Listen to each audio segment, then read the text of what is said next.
How to triple tap to turn on red screen on iPhone.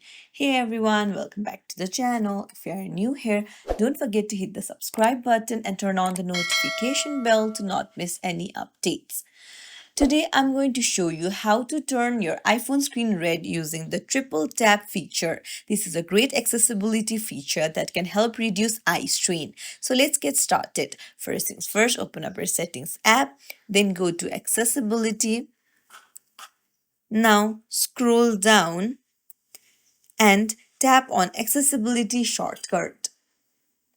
So from the list, search for color filters and then make sure you put a check mark beside it. And then uh, now go back to your home screen, and to enable the red filter, simply place your finger on the side button and triple tap it. And there you go. Your screen should now be red. If you want to turn it off, just triple tap on it again.